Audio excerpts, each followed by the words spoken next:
الحمد لله رب العالمين والعاقبة للمتقين والصلاة والسلام على رسوله محمد وعلى آله وأصحابه أجمعين وعلى من تبعهم بإحسان إلى يوم الدين. أما بعد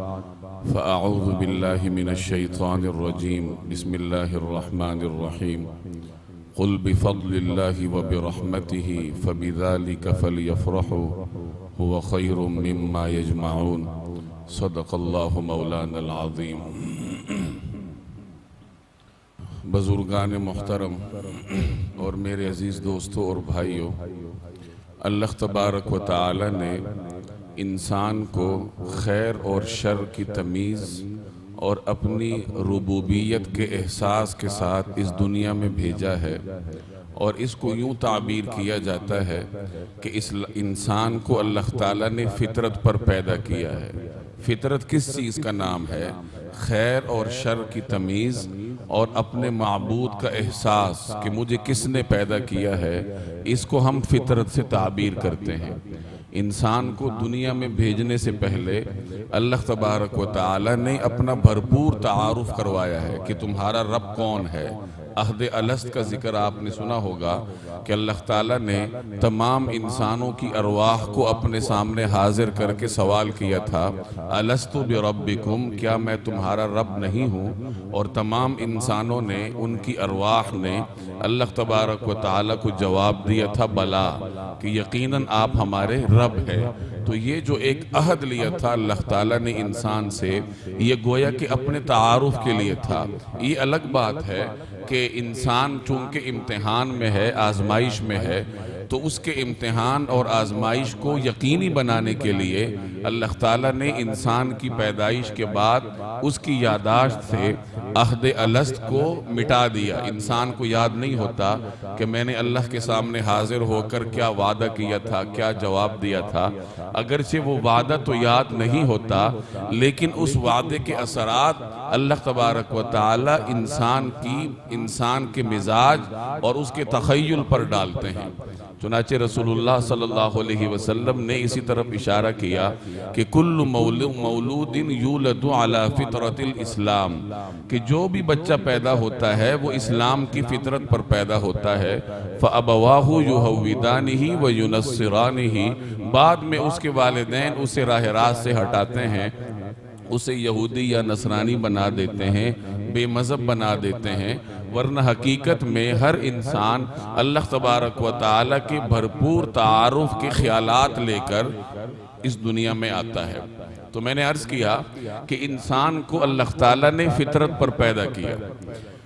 اب اس فطرت میں ایک تو یہ ہے کہ انسان اللہ کا تعارف لے کر آتا ہے، اور دوسرا یہ ہے کہ انسان کو اللہ تعالیٰ نے کچھ عادات دی ہیں، اس کا کوئی مزاج ہے جو تمام انسانوں کے اندر مشترک ہے۔ اس مزاج میں اور انسانی عادات میں سے ایک چیز یہ بھی ہے کہ انسان کو اپنی زندگی میں متعدد مقامات پر کوئی خوشی کے لمحات چاہیے ہوتے ہیں، کہ کچھ ایسے لمحات ہوں جن میں انسان خوشی منائے۔ ہر وقت انسان کام نہیں کر سکتا،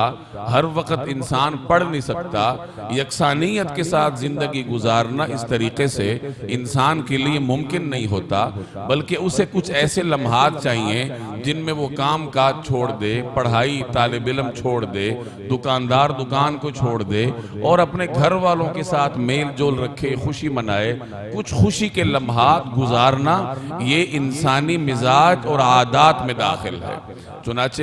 کائنات میں شروع ہی سے جتنی متمدن اقوام گزری ہیں وہ کوئی نہ کوئی تہوار مناتی آئی ہیں۔ جناب رسول اللہ صلی اللہ علیہ وسلم جس وقت مدینہ منورہ تشریف لے گئے ہجرت کرنے کے بعد، اب چونکہ ہجرت کے بعد اسلام کے بہت سارے احکامات ایسے تھے جو کہ ہجرت کے بعد مکمل ہوئے ہیں۔ تو اس وقت آپ صلی اللہ علیہ وسلم نے اہل مدینہ کو دیکھا جو اس زمانے میں اہل یثرب کہلاتے تھے، رسول اللہ صلی اللہ علیہ وسلم کی ہجرت سے پہلے، کہ وہ سال میں 2 دن مختلف تہوار مناتے ہیں جس میں وہ کھیلتے ہیں، کودتے ہیں، مختلف اعمال سر انجام دیتے ہیں۔ تو سنن ابی داؤد کی روایت ہے کہ نبی کریم صلی اللہ علیہ وسلم نے ان سے فرمایا کہ تم ان 2 تہواروں کو چھوڑ دو اور ان کے بدلے میں اللہ تبارک و تعالی تمہیں 2 بہترین عیدیں عطا فرمائے گا۔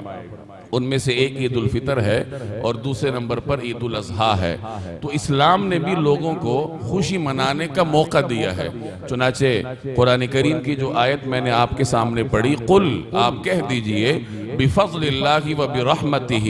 کہ جی اللہ کے فضل اور اسی کی رحمت سے ہوا ہے، فبذالک فلیفرحوا، لہٰذا اس پر خوشی منانی چاہیے۔ قرآن کریم کی ایک آیت ہے، ان اللہ لا يحب الفرحین، لا تفرحوا ان اللہ لا يحب الفرحین، کہ خوشیاں مت مناؤ کیونکہ اللہ تبارک و تعالی خوشی منانے والوں کو پسند نہیں کرتا۔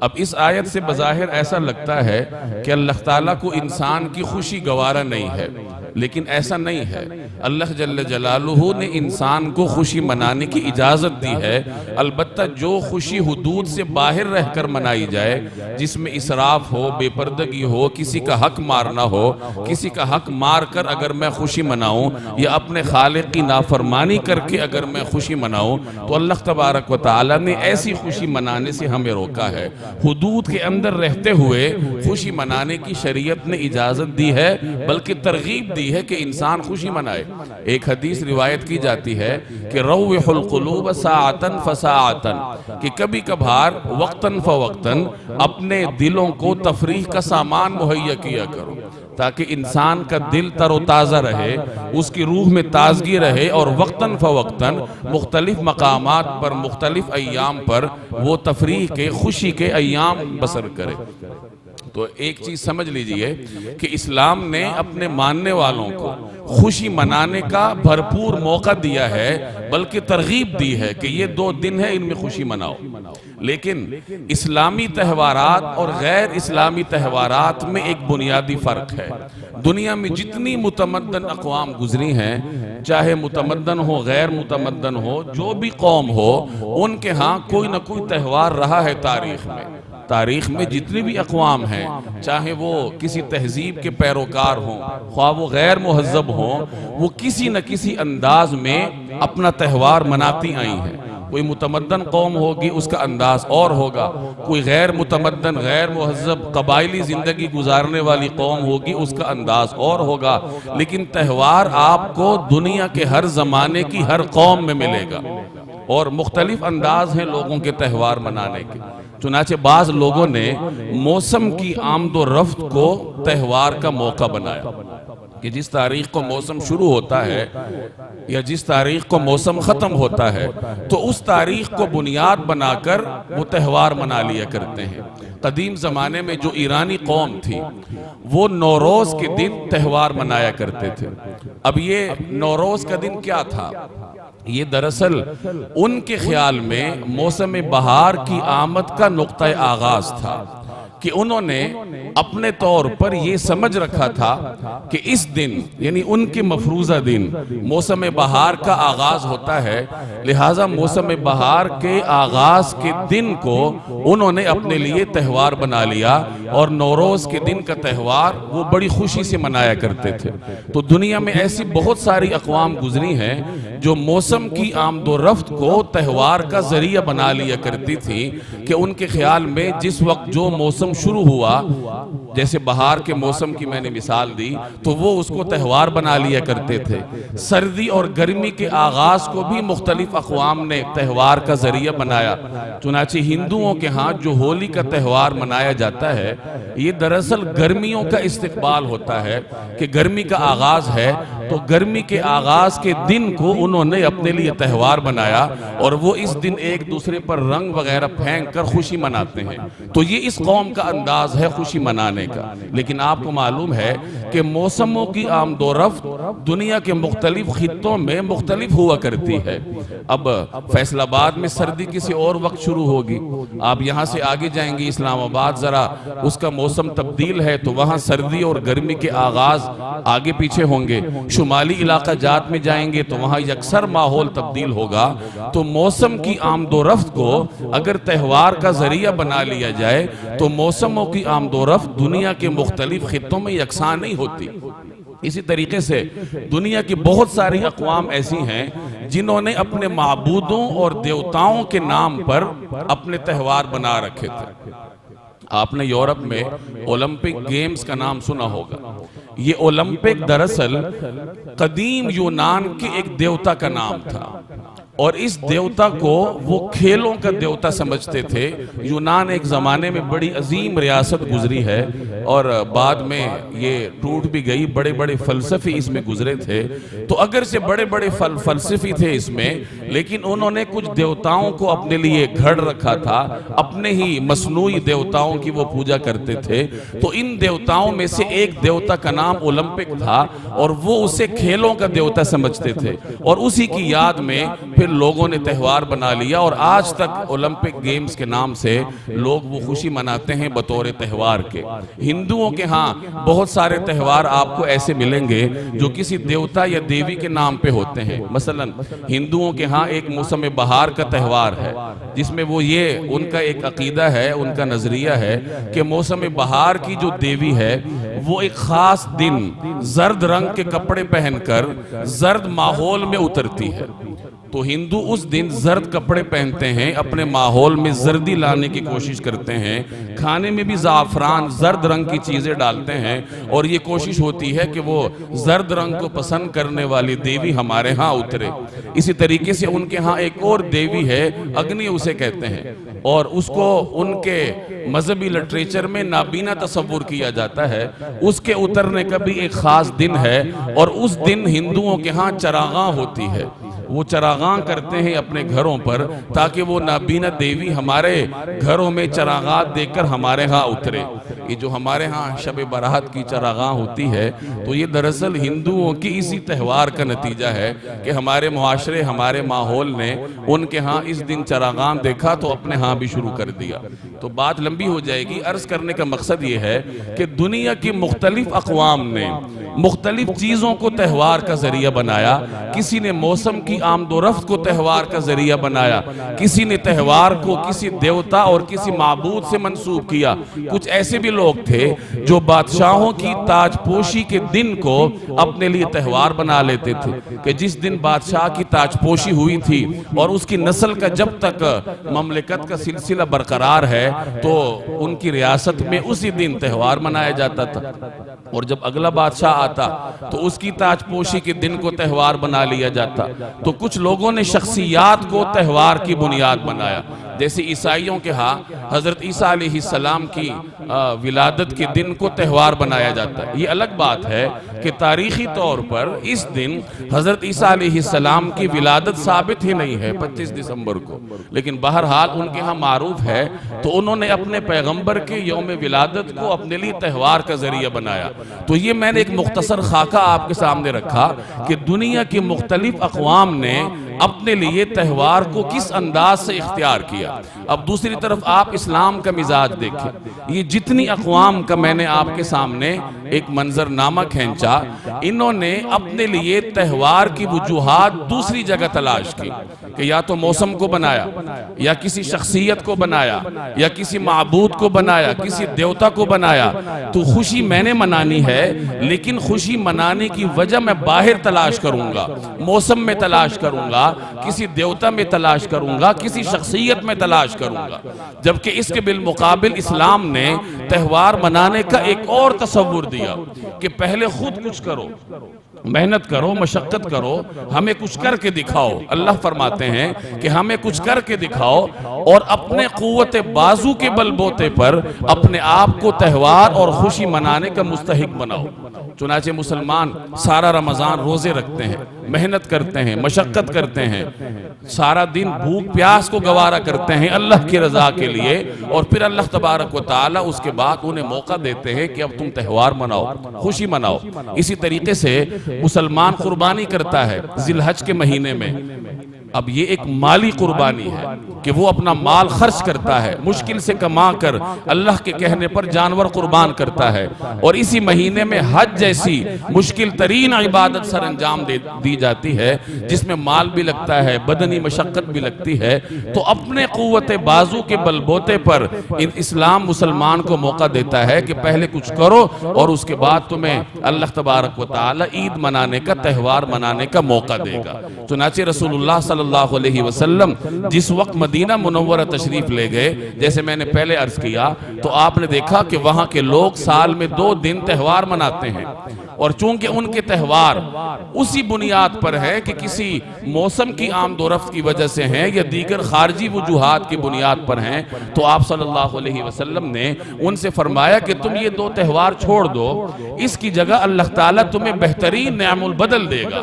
اور وہ عید الفطر اور عید الاضحیٰ ہیں کہ روزے رکھو اور عید مناؤ، قربانی کرو یا حج کرو اور عید مناؤ۔ تو یہ اسلام ہے جو کہ ایک مسلمان کو محنت پر آمادہ کرتا ہے، سستی اور کاہلی سے دور لے کر جاتا ہے، اور محنت کروا کر پھر اسے خوشی کے مواقع فراہم کرتا ہے۔ جناب رسول اللہ صلی اللہ علیہ وسلم کی سیرت کا اگر آپ مطالعہ کریں تو ایک طرف آپ کو لمبی لمبی نمازیں ملیں گی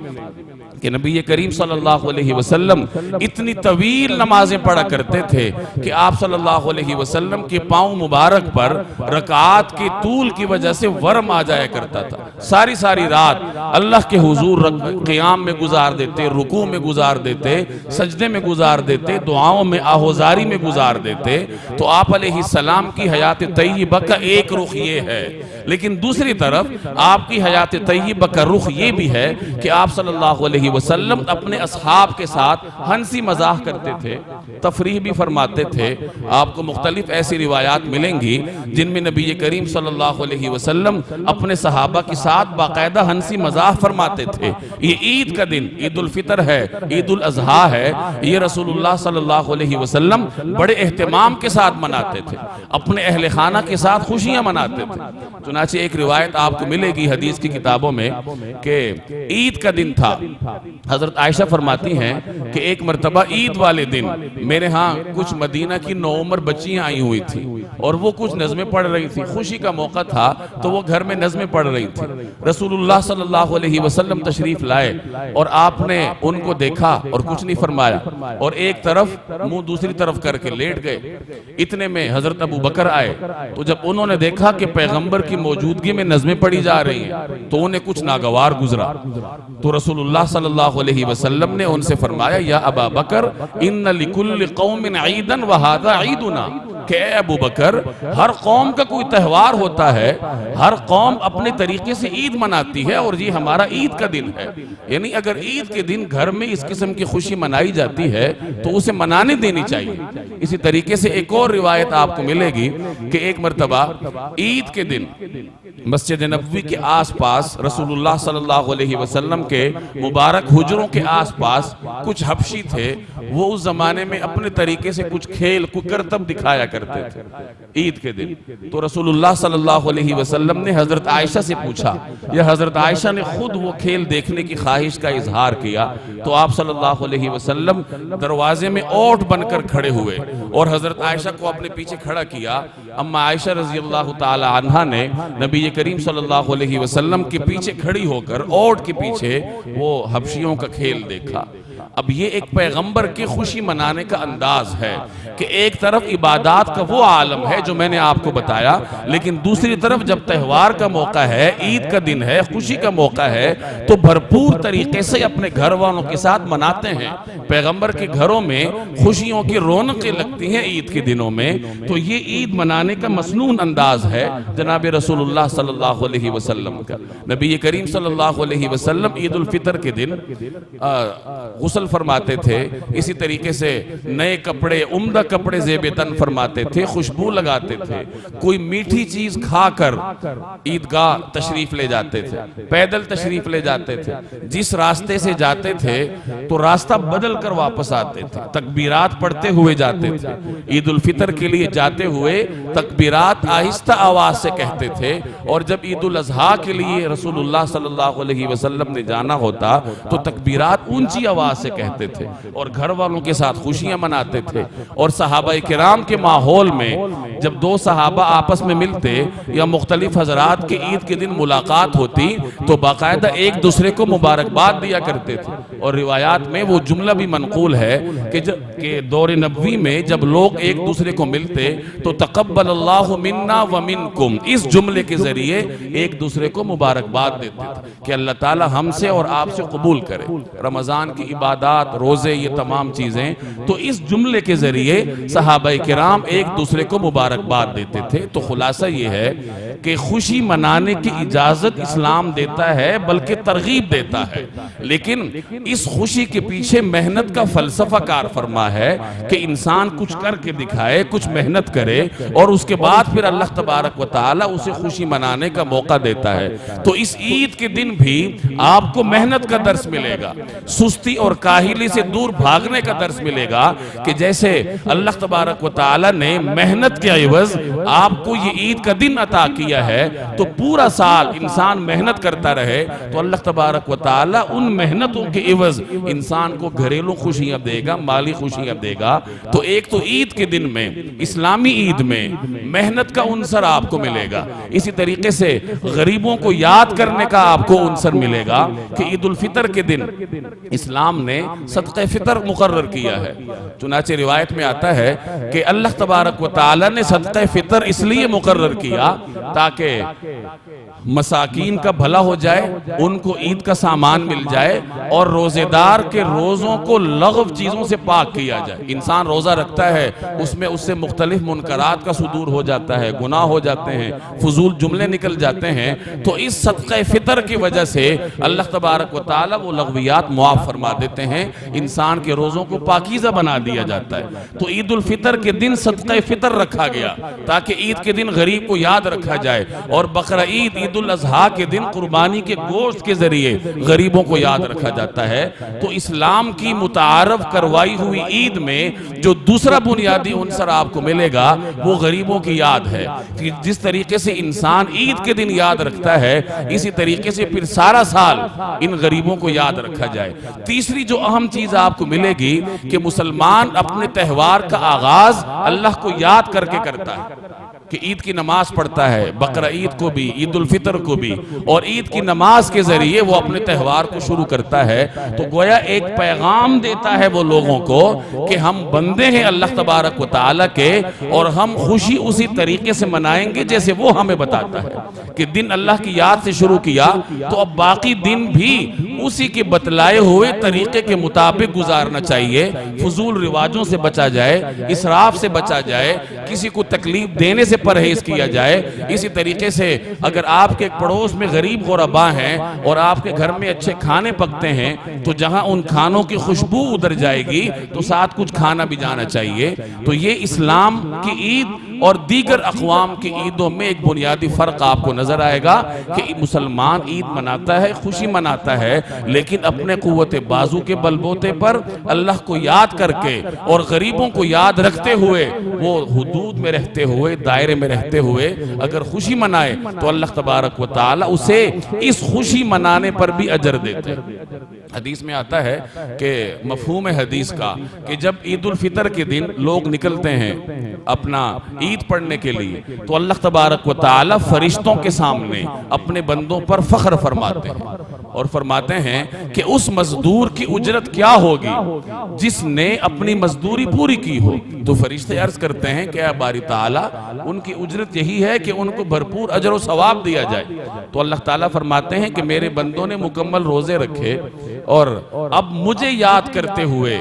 یعنی چلاتے ہوئے دعا کرتے ہوئے وہ نکلے ہیں، عید کی نماز پڑھنے کے لیے مراد ہے، اور میری عزت اور جلال کی قسم کہ میں ان کی دعاؤں کو بھی قبول کروں گا، ان کی مغفرت کر دوں گا اور ان کی برائیوں کو حسنات سے تبدیل کر دوں گا۔ تو جب آپ اللہ کے طے کردہ طریقہ کار کے مطابق خوشی مناتے ہیں تو جہاں انسان کے ثقافتی تقاضے پورے ہوتے ہیں، گھروں میں خوشیوں کا ماحول اترتا ہے، وہیں آپ کو ان خوشیوں پر اجر و ثواب بھی عطا کیا جاتا ہے۔ اللہ تبارک و تعالی اس عید کے دن کو میرے اور آپ کے لیے بابرکت بنائے اور اپنے بتلائے ہوئے طریقہ کار کے مطابق گزارنے کی توفیق عطا فرمائے۔ وما علینا الا البلاغ۔